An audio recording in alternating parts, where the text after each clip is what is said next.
Good evening and welcome to my channel. Tonight we'll be continuing our story of The Sign of the Four by Sir Arthur Conan Doyle. Chapter 6. Sherlock Holmes gives a demonstration.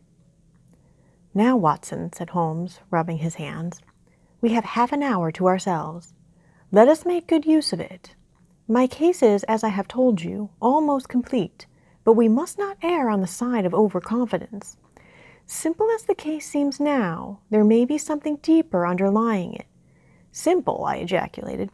"Surely," said he, with something of the air of a clinical professor expounding to his class. "Just sit in the corner there, that your footprints may not complicate matters.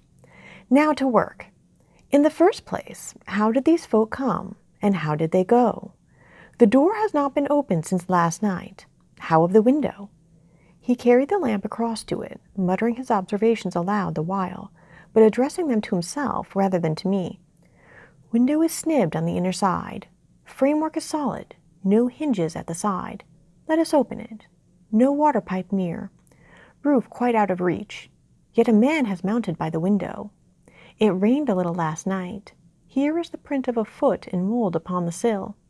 And here is a circular muddy mark, and here again upon the floor, and here again by the table. See here, Watson, this is really a very pretty demonstration." I looked at the round, well-defined muddy discs. "This is not a footmark," said I. "It is something much more valuable to us. It is the impression of a wooden stump. You see here on the sill is the boot mark, a heavy boot with a broad metal heel, and beside it is the mark of the timber toe. It is the wooden-legged man. Quite so. But there has been someone else. A very able and efficient ally. Could you scale that wall, Doctor?" I looked out of the open window. The moon still shone brightly on that angle of the house. We were a good 60 feet from the ground, and look where I would, I could see no foothold, nor as much as a crevice in the brickwork. "It is absolutely impossible," I answered. "Without aid, it is so. But suppose you had a friend up here who lowered you this good stout rope which I see in the corner, securing one end of it to this great hook in the wall. Then, I think, if you were an active man, you might swarm up, wooden leg and all. You would depart, of course, in the same fashion, and your ally would draw up the rope, untie it from the hook, shut the window, snib it on the inside, and get away in the way that he originally came. As a minor point, it may be noted," he continued, fingering the rope, "that our wooden-legged friend, though a fair climber, was not a professional sailor. His hands were far from horny.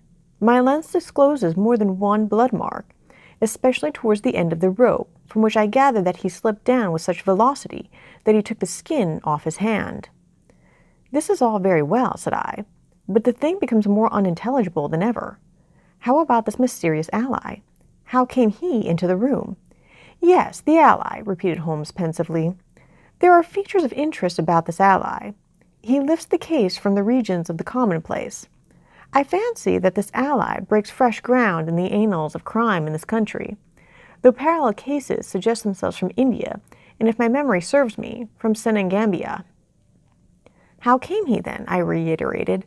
"The door is locked. The window is inaccessible. Was it through the chimney?"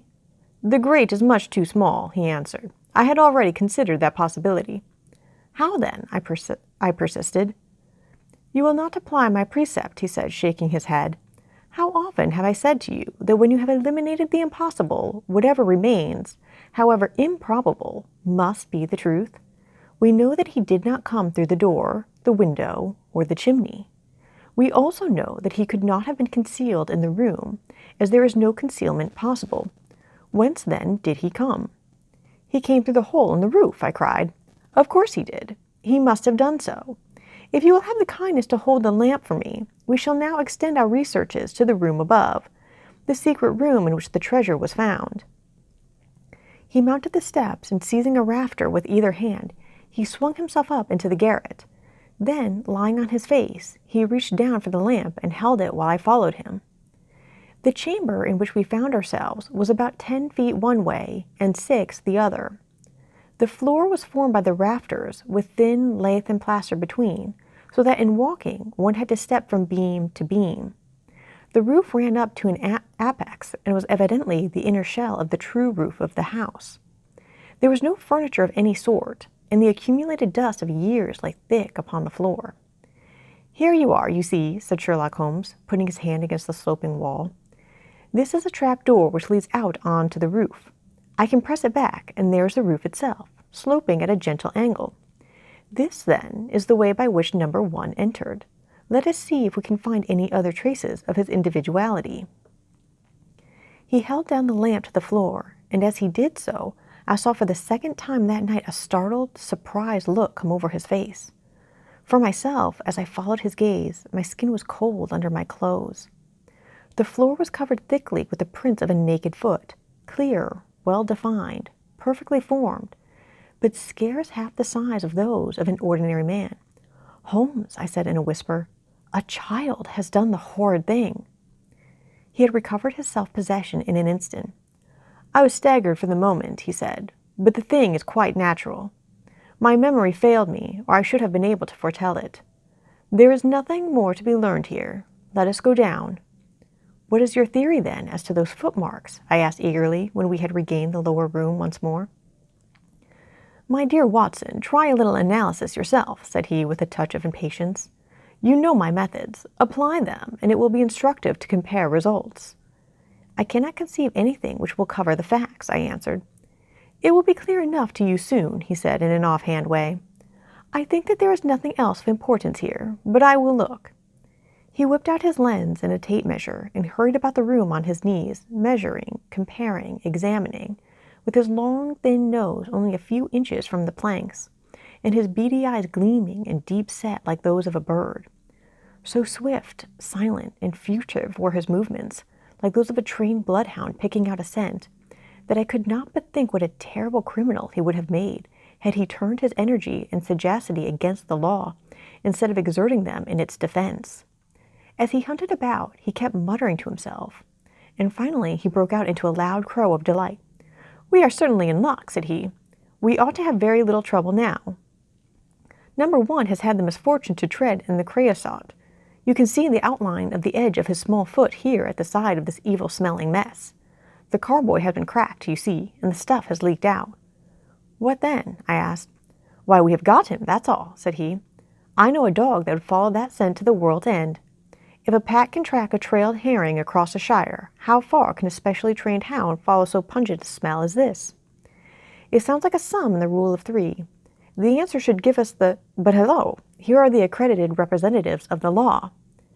Heavy steps and the clamor of loud voices were audible from below, and the hall door shut with a loud crash. "Before they come," said Holmes, "just put your hand here on this poor fellow's arm, and here on his leg. What do you feel?"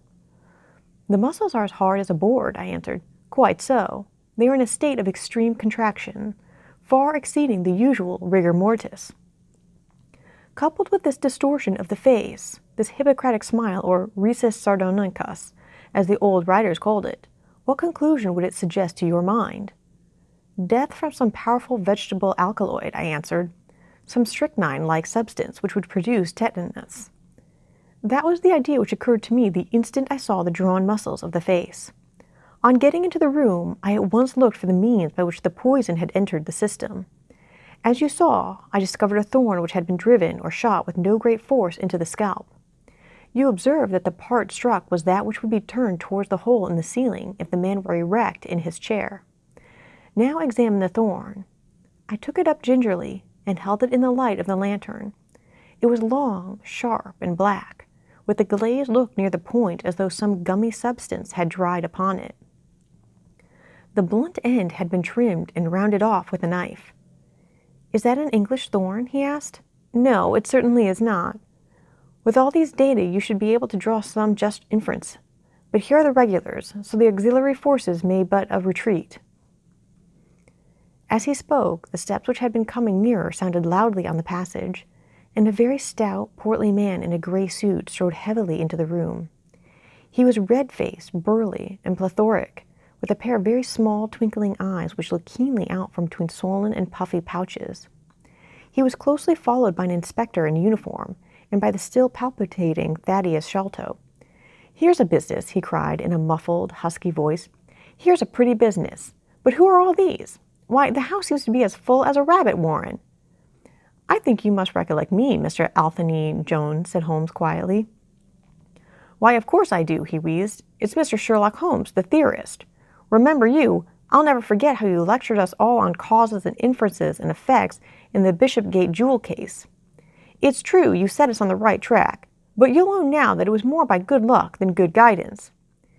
It was a piece of very simple reasoning. Oh, come now, come. Never be ashamed to own up.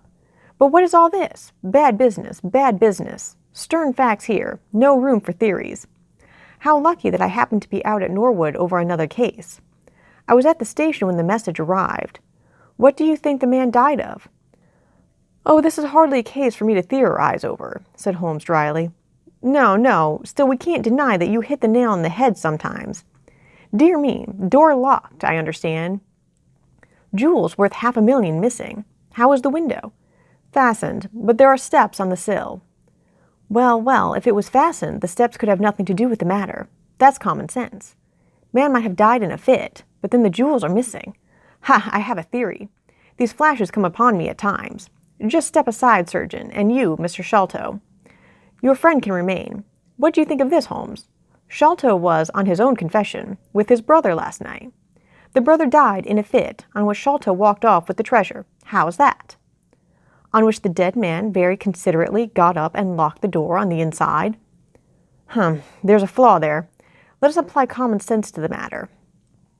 This Thaddeus Sholto was with his brother. There was a quarrel. So much we know. The brother is dead and the jewels are gone. So much also we know. No one saw the brother from the time Thaddeus left him. His bed had not been slept in. Thaddeus is evidently in a most disturbed state of mind. His appearance is, well, not attractive. You see that I am weaving my web round Thaddeus. The net begins to close upon him. You are not quite in possession of the facts yet, said Holmes. This splinter of wood, which I have every reason to believe to be poisoned, was in the man's scalp where you still see the mark. This card, inscribed as you see it, was on the table, and beside it lay this rather curious stone-headed instrument. How does all that fit into your theory? Confirms it in every respect, said the fat detective pompously. House is full of Indian curiosities. Thaddeus brought this up, and if this splinter be poisonous, Thaddeus may as well have made murderous use of it as any other man. The card is some hocus-pocus. A blind as like as not. The only question is, how did he depart? Ah, of course, here is a hole in the roof. With great activity, considering his bulk, he sprang up the steps and squeezed through into the garret.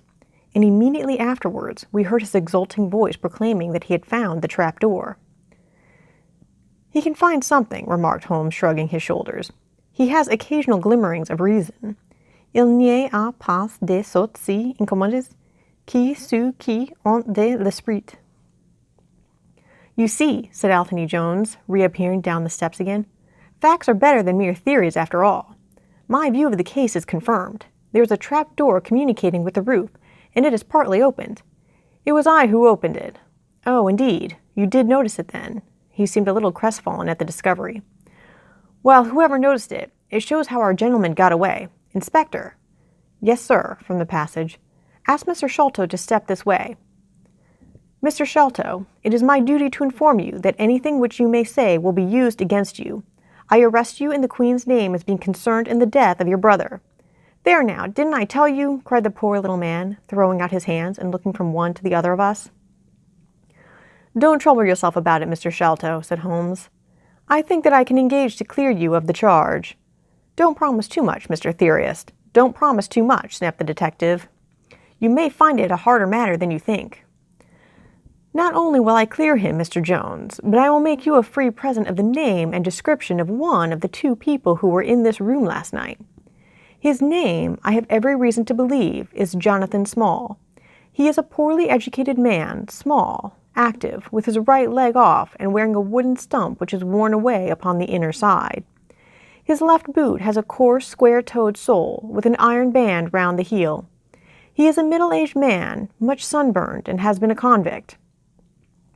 These few indications may be of some assistance to you, coupled with the fact that there is a good deal of skin missing from the palm of his hand. The other man, Ah, the other man? Asked Anthony Jones in a sneering voice, but impressed nonetheless, as I could easily see, by the precision of the other's manner. Is a rather curious person, said Sherlock Holmes, turning upon his heel. I hope before very long to be able to introduce you to the pair of them. A word with you, Watson. He led me out to the head of the stair. This unexpected occurrence, he said, has caused us rather to lose sight of the original purpose of our journey. I have just been thinking so, I answered. It is not right that Miss Morstan should remain in this stricken house.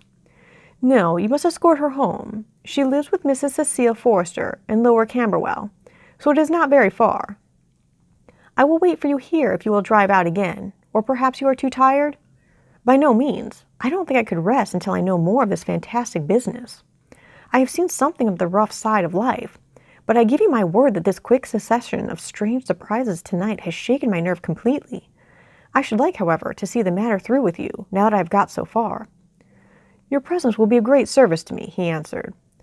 We shall work the case out independently, and leave this fellow Jones to exult over any mare's nest which he may choose to construct. When you have dropped Miss Morstan, I wish you to go on to number 3 Pinchin Lane, down near the water's edge at Lambeth. The third house on the right-hand side is a bird stuffer's. Sherman is the name. You will see a weasel holding a young rabbit in the window. Knock old Sherman up, and tell him, with my compliments, that I want Toby at once. You will bring Toby back in the cab with you. A dog, I suppose? Yes, a queer mongrel with the most amazing power of scent. I would rather have Toby's help than that of the whole detective force of London. I shall bring him then, said I. It is 1 now. I ought to be back before 3 if I can get a fresh horse.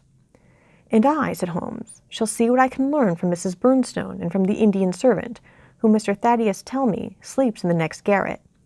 Then I shall study the great Jones's methods and listen to his not too delicate sarcasms. Wohin jouant das die Menschen verhonnen was sie nicht verstehen. Goethe is always pithy. Thus ends Chapter 6 of The Sign of the Four by Sir Arthur Conan Doyle.